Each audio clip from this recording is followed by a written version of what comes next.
நம்ம ஊர்ல காலையில சூரியன் உதிக்கும், மாலையில சூரியன் மறையும். அதுக்கப்புறம் இரவு வரும். ஆனா பூமியில ஒரு இடத்துல கடிகாரம் நைட்டு 12 மணி காட்டிக்கிட்டு இருக்கும். ஆனாலும் வெளியில பார்த்தா சூரியன் இன்னும் வானத்துல இருக்கும், மறையாமலே இருக்கும். இது எப்படி சாத்தியம்னு நினைக்கிறீங்களா?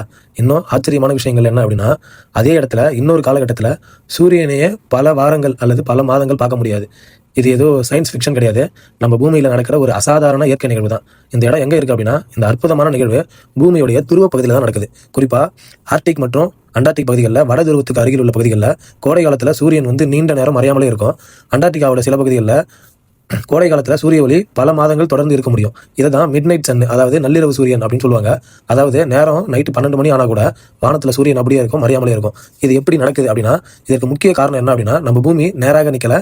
பூமியோட சுழற்சி அச்சு சுமார் 23 டிகிரி சாய்ந்து தான் இருக்குது. இதுதான் இந்த முழு நிகழ்வுக்குமே ஒரு முக்கியமான காரணம் சொல்லலாம். பூமி சூரியனை சுற்றி பயணம் பண்ணும்போது ஒரு குறிப்பிட்ட காலத்தில் வடதுருவம் சூரியனை நோக்கி சாஞ்சே தான் இருக்கும். அப்போ அந்த பகுதியில் சூரியன் நீண்ட நேரம் வானத்தில் இருக்கும்.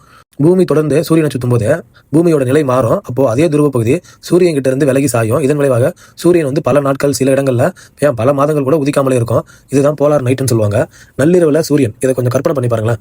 நீங்க ஒரு ஆர்டிக் நகரத்தில் இருக்கீங்க அப்படின்னா, மாலை நேரம் சூரியன் இன்னும் வானத்துல இருக்குது. நீங்க இரவு உணவு சாப்பிடும் போதும் சூரியன் இருக்குது. நைட்டு 10 மணிக்கு பாக்குறீங்க, அப்பயும் சூரியன் இருக்குது. 11 மணி, 12 மணி, அதிகாலை 1 மணி, ஆனா வானத்துல இன்னும் வெளிச்சம் அப்படியே இருக்குது. உண்மையிலேயே இரவு நேரத்தில் சூரியனை பார்க்க முடியும். இது ஒரு உண்மையான விஷயம் தான். இதனால அங்க வாழ்ற மக்களுக்கு நேரத்தை பார்த்து பகல் இரவு அப்படின்னு சொல்றது கொஞ்சம் வித்தியாசமான விஷயமா தான் இருக்கும். சில இடங்கள்ல மக்கள் தூங்குறதுக்காகவே அவங்க வீட்டெல்லாம் ஃபுல்லா கவர் பண்ணி ஃபுல்லா இருட்டாக்குற திரைகள் எல்லாம் பயன்படுத்தி தூங்குவாங்களாம். இப்போ இதோட இன்னொரு பக்கத்தை பார்ப்போம். கோடை காலத்துல சூரியன் மறையாமல் இருந்த அதே துருவ பகுதியில் குளிர்காலம் வரும்போது நிலைமையை முற்றிலும் மாறி போயிடும். அதாவது சூரியன் வானத்துக்கு மேல வராமலே போகலாம். ஒரு நாள், 2 நாள், பல நாள், சில துருவ பகுதிகளில் பல மாதங்கள் வர சூரிய ஒளி இல்லாதமே அப்படியே இருக்கும். இதைத்தான் போலார் நைட் அப்படின்னு சொல்றாங்க. அதாவது ஒரே பூமி, ஒரே சூரியன், ஆனா காலத்துக்கு ஏற்றவாறு ஒரு இடத்துல பல மாதங்கள் பகல் போல இருக்குது, மற்றொரு காலத்துல பல மாதங்கள் இரவு போலவே இருக்குது. அங்க மனுஷங்கள்லாம் எப்படிதான் வாழ்றாங்க? இவ்வளவு வித்தியாசமான சூழ்நிலையிலையும் மனிதர்கள் அங்கே வாழ்ந்துகிட்டு தான் இருக்காங்க. சயின்டிஸ்ட், ரிசர்ச்சர்ஸ் மற்றும் அங்குள்ள மக்கள் இந்த நீண்ட பகல் மற்றும் நீண்ட இரவு காலநிலைக்கு ஏற்ப தங்களுடைய வாழ்க்கையை அமைத்துக் கொள்றாங்க. ரிசர்ச் ஸ்டேஷன்ஸில் ஆர்டிஃபிஷியல் லைட்டிங்கே பயன்படுத்தப்படுகிறது. மக்கள் தங்களுடைய தூக்க நேரத்தையும் தினசரி செயல்பாடுகளையும் திட்டமிட்டு வச்சுக்கிறாங்க. வெளியே கடுமையான குளிர், சில நேரத்தில் சூரிய ஒளியே இல்லை, இன்னொரு காலத்தில் இரவு நேரத்திலேயும் சூரிய ஒளி.